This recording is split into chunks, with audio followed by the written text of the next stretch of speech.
Tonight on Prime Business, Alliance of Civil Society Organizations working in the extractive industry raises serious concerns over transparency issues in the Gold for Oil program. We'll hear from its chairman, Dr. Steve Manteo. There are serious corruption risks associated with the Gold for Oil program, and it is important that government averted this corruption risk through open disclosures and accountability under this program. We have these and more coming up shortly. Please stay with us.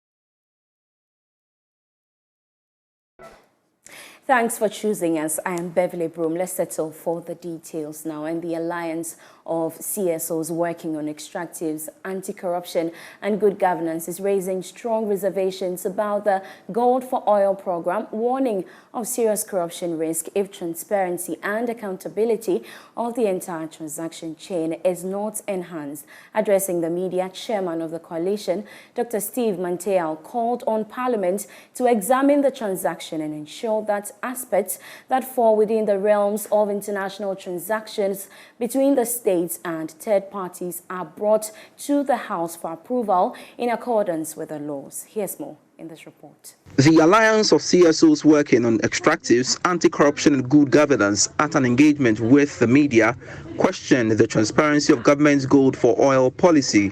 Some major risks identified by the group in relation to the deal include the absence of buyer criteria pricing policy, lack of clarity on cost of transaction, amongst others. The group therefore called on Parliament to examine the transaction and ensure aspects that fall under the international transactions are brought before the House for approval. Dr. Steve Manteo is chairman of the coalition. We haven't had enough information on the government's Gold for Oil program, apart from headline statements being made either by way of public pronouncements or directives. We don't have a comprehensive policy document that we can interrogate and make input into. What we've done so far is to pull together all the information that are currently public, and we have analyzed them and come to the conclusion that there are serious corruption risks associated with the Gold for Oil program, and it is important that government averted this corruption risk through open disclosures and accountability under this program. Dr. Steve Manteo also raised key concerns over the acquisition of the controversial Jubilee Oil Holdings Limited by GNPC. The 7%, it became available to the Republic of Ghana. Our commercial vehicle for acquiring that 7% was GNPC. GNPC acquires the 7%. It becomes part of our stake in the block. The Petroleum Revenue Management Act says that all revenues, whether they were earned directly or indirectly, directly in the sense that if they were earned directly from GNPC's stake or indirectly by a subsidiary, should be paid into the Petroleum Holding Fund. Then if any of the entities have a claim to make, they will make that claim and it will be paid from the Petroleum Holding Fund. So all our equity holding in the block are treated the same way. We have what you call level A and level B. Level A is to deal with equity matters. So you ask yourself, what happened and why would GNPC take money, acquire 7%, not for itself, but for the state, and keep the proceeds from that stake in an account outside the designated place where it should go, which is the Petroleum Holding Fund. Meanwhile, the coalition is asking government to review its investment strategy as the current one being deployed is not delivering the desired results. Meanwhile, the Bank of Ghana is insisting that the Gold for Oil program will help reduce the pressure on the country's foreign exchange reserves. It has also rejected calls for its cancellation. Head of Financial Markets, Stephen Opata, has been speaking to journalists in Accra. So our strategy for gold is gold for reserves and gold for oil. Gold for oil is coming from PMMC. Gold for reserves will come from the other mines and the aggregator programs. So that answers your questions. It's not just it's gold for oil and gold for reserves. So this is very transformational, and I urge all of you to give a positive narrative about it. Why should it be suspended? This is a good program. We've never done this. I've told you already that if this goes very well, we have a very sustainable way of buying oil products for the country. Not only that, but the pressure on our reserves will stop. We're able to build on our reserves. Who should stop this program? It's a very good program. We are talking about oil and gold. Yeah. Gold has its own peculiarities as far as correlations are concerned. So there can even be some diversification benefits. I will urge you to look at how oil behaves and how gold behaves. They are two commodities, but they behave differently. Gold, in times of crisis or times of shocks, goes up. Yes. At that time, you don't expect oil to go up. So I think that in terms of a correlation mix, it's not too bad. But that is not what we are even looking at. What we are looking at here is that we are using, Ghana is very rich in gold. The largest producer of gold, a developing country producer of gold, the largest. In 2021, we produced about 130 tons. That's a lot. So we have a lot of gold to back this program. This program is being driven by Dory gold, unrefined gold, right? So it's quite different from the gold for reserves, which is monetary gold that has to be refined into certain characteristics. This program is quite faster than that. Now, the governor of the Bank of Ghana, Dr. Ernest Addison, has assured of robust measures to help minimize the impact of debt exchange program on commercial banks. At a press on Monday, the governor noted that the regulator has also come out with a different financial deal to support the commercial banks. So there are a lot of things that the Bank of Ghana has agreed to do to help the banks deal with the impact of the domestic debt exchange on capital and liquidity. This is a financial sector stabilization fund to be supported by donor partners, already capitalized at $1 billion. Already we have the World Bank pledging to support it with $250 million. Right. Bank of Ghana, we have our own liquidity arrangements already for the banks, and therefore we do not plan to be part of this financial sector stabilization fund, which is mainly financed by the external development partners.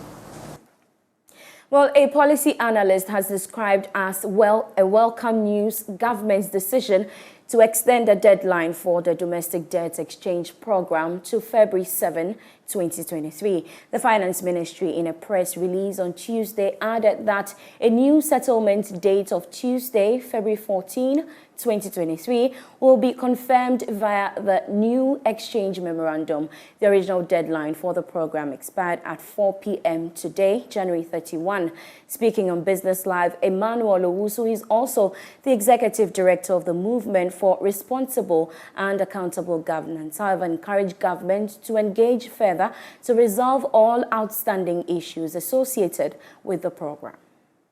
I think it's a welcome news because there are still outstanding issues to deal with. There are still the individual bondholders who are not too clear on their way forward. There are the mutual funds clients who are also not too sure what to expect. Even though there's been some engagements with the industry players, the Ghana Bankers Association and the NIC and a host of other groups, but fine details have not really come out. So I think the extension is a welcome news. We want to commend the government for considering that, and I would also want to encourage them to engage further, because the whole debt exchange program conversation is something that is going to really impact the financial sector. So I don't think we should rush through it. We should take our time and do it well and get it right. Sure, but before today, you mentioned for the program to be halted for the lack of transparency. Do you still stand by your words? Well, I think I still stand by it because, of course, there are still very outstanding key issues that must be dealt with, and we are likely to have an effect on the markets. I mean, most banks are likely to go down, their assets are likely to be locked up and all that. So we don't want to have a situation whereby we have a financial crisis in the country. So I think the government should look at probably halting it and probably looking at other ways of raising income or other ways of managing the economy. For now, I think the debt exchange is not what the Republic of Ghana needs. You may want to look at how you can, deal with yourself, of course, before you come to us, for us to also make some concessionary arrangements. But the government have not really shown much commitment. If you look at the 2023 budget, with a cost envelope of 143 billion, that's so high, and the government still wants to hold on to it. So I would think that if the government expects us as the citizenry to come along with them, they may also want to look at their cost envelope. Still on the debt exchange program, the National Insurance Commission has given an indication to place a moratorium on the minimum capital requirements and capital adequacy ratio of insurance firms for 2 years. This is to mitigate the impact of the debt exchange program on the firms. Here's more in this report. The move indicates that the minimum capital requirement and the capital adequacy ratio of the insurance firms will not be enforced, but regulated entities will be required to operate in such a way so as to be able to pay claims and operating expenses. The current minimum capital requirement of life and non-life insurance companies stands at 50 million Ghana cedis, whilst the capital adequacy ratio is 14.2%. In a letter to the insurance firms on draft regulatory forbearance, the NIC said the moratorium will be for 2 years, after which the situation will be reviewed and appropriate decision made. It added that a set of guidelines will be developed and issued to guide the operation of regulated entities during the moratorium period. The NIC also announced other measures such as revisions to claim payment timelines, the postponement of the implementation of International Financial Report Standard 17, among others. Now, away from that, the Ghana Revenue Authority will begin fresh prosecution of managers of some shopping malls flouting the electronic value-added tax law. According to the authority, its investigations have revealed that some businesses are issuing tax invoices without using the electronic system. This has led to the arrest of managers of ShopRite, China Mall, among others, who are expected to face the law. Accra Area Enforcement Manager at the Ghana Revenue Authority, Joseph Annan, has been speaking with Joy Business. The China Mall, they were not issuing the EVAT invoice. Then Palace Mall, they are also issuing receipts with duplicate signature of the Commissioner General. And then we have Snyder Shopping Center, they are also issuing non-EVAT invoice. And then we have Fresh First Limited, that's Second Cup. They are also not issuing EVAT invoice. All these places are centered at Spintex. What we have done is to zone the taxpayers into areas. So today we decided to focus on Spintex. Tomorrow we'll be moving to another area until we are done with. We'll continue from area to area to reduce time and also save cost. So today we visited these places. And what we have done is to arrest managers of these companies. And then we have brought them to our customs head office. We are going to take their statement, and then the CID will continue with their investigation, and then we'll see what happens next. So after taking their statements, like you say, the CID is going to do investigation. Whilst doing the investigation, what will be happening to them? What will happen is that definitely they have been arrested, so somebody will have to bail them. But beyond that, we are looking forward to prosecution, because it looks like they are not taking us serious. Because we have just started a new process and already look at what is happening. Probably they want us to bar our teeth at them before they do the right thing, and that we shall surely do. We are looking forward to seeing some of them in court. Now, 4 young women entrepreneurs in the Upper East region have been awarded catalyst funds of 14,840 cedis each from the Youth Challenge International. The grants were awarded after the entrepreneurs completed several weeks of social entrepreneurship training and will enable them to expand their businesses. Correspondent Albert Sori reports from Bolgatanga.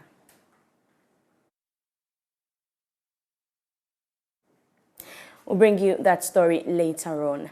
Now, members of the Registered Nurses and Midwives Association are asking government to halt construction of the National Cathedral and focus on cutting down government expenditure to save the country from its current economic woes.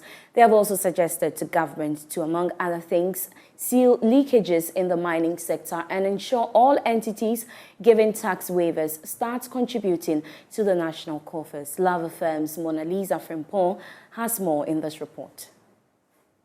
Government is currently working with stakeholders to arrive at a consensus with the Domestic Debt Exchange Program. President of the Ghana Registered Nurses and Midwives Association, Perpetual Oforiampofo, says haircuts to their investment will have dire consequences on contributors, especially retirees. According to her, government should consider cutting down its expenditure, seal loopholes in revenue generation, including tax exemptions to foreign companies. Mrs. Ampofo wants government's technical team to come out with ideas to address the debt of the country and desist from tapping into bonds and savings. And all other discussions we've been having is about looking at alternative ways of addressing the debt. And as organized labor, we have made certain contributions in terms of how government can actually address the debt. And we have said suspend huge projects that actually demands that you put a lot of money into it, such as the cathedral project. You need to reduce government expenditure, cut down the government, look at how you can actually cut down in terms of the deputies, in terms of expenditure and all of that. Look at how we can actually seal the loopholes, revenue generation, where you have tax exemptions for people that are foreign investors into the country. Let them contribute to paying taxes so that we can increase the revenue. Speaking to the media during the Kumasi branch commissioning of the Health Sector Occupational Pension Scheme, Chairman of the Board of Trustees, Dr. Derek Amwatin, says the current economic situation has affected the returns of contributors' investment. Notwithstanding, they are working assiduously to ensure health workers retiring will go home with a smile. The major challenge today is the effect of the economy, and with the rising inflation, the real return on individual income is actually affected. But that notwithstanding, we're doing our best to ensure that we can maintain a fair return for people. Mona Lisa Frimpong reporting. I'll take you back to the Upper East region, where 4 young women entrepreneurs in the region have been awarded catalyst funds of 14,840 cedis each from the Youth Challenge International. The grants were awarded after the entrepreneurs completed several weeks of social entrepreneurship training and will enable them to expand their businesses. Our correspondent Albert Sori reports from Bongatanga. Youth Challenge International is a Canadian youth-centered, non-profit, non-governmental organization that aims to equip developing country youth with skills and resources to contribute positively to their communities. The organization has been working in Ghana for the past 20 years, supporting young people to realize sustainable livelihoods.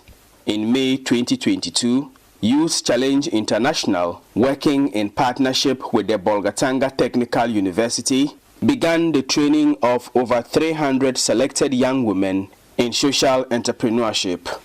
The numbers were reduced as the training progressed to different stages until these 4 young women entrepreneurs won catalyst funds of 14,840 Ghana cedis each to invest in their businesses. Mina Alem Osman is the partnership and training coordinator for Youth Challenge International.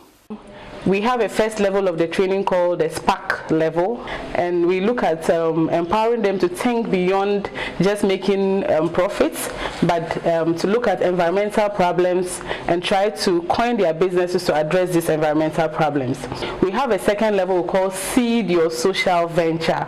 This is an 8 weeks training. So by the first level of the training, we see a lot of the entrepreneurs expressing so much commitment and seriousness, and then we recruit from that first level onto the second level. These young ladies now have the ability to apply for what we call the Catalyst Fund. The Catalyst Fund is about 2,000 Canadian dollars given to each entrepreneur to go and either start or scale up a business or a social venture. We'll be able to train about 338 young girls at the first stage, that's the sparking. We have been able to also train about 77 young girls in the Seed Your Social Venture, and we are happy to say that 4 ladies have been able to win the Catalyst Fund here in Bolgatanga. The entrepreneurs were excited about the grants they received. I'm into the production of cereal legume mix, also known as Tom Brown. So I produce the Tom Brown in different types. We have the Moringa Tom Brown, turmeric Tom Brown, then the normal Tom Brown also. So this money will help me a lot in the sense that it will help escalate my business. At first, I was not able, didn't have any machine that could help me produce enough to help me to employ people. I produce all kinds of organic soaps, washing soap, washing powder, after wash. With this funding I have received in my production, if I get to buy these machines that will help me increase my production, it will help a lot. I deal with a women group which is full of widows, so it will help me advance the business, and as I grow I can employ more widows. I am into fresh organic vegetables farming like carrots, okra, tomatoes, pepper and many others. And the check I have received today, it will help me to produce more of the other vegetables that are left, and then it will also help me convince more of the women in my village to go into farming. They will be convinced to know that farming is not for only men. The Bolgatanga Technical University was the partner institution training the young women entrepreneurs. Joanna Timbil is Director for Human Resource at the university. We need to supervise, we need to help them to make sure they are on their feet. And we have that rapport with them. So they will not even wait for us to follow them up. Anytime they have a challenge, they will contact us. And we are also ready to move with them to a level that they can be on their own. Because we expect that from here they should also be able to bring up other people, also employ others. In fact, this will even lift off some burden off the shoulders of the government. For Joy News, Albert Sori, reporting from Bolgatanga.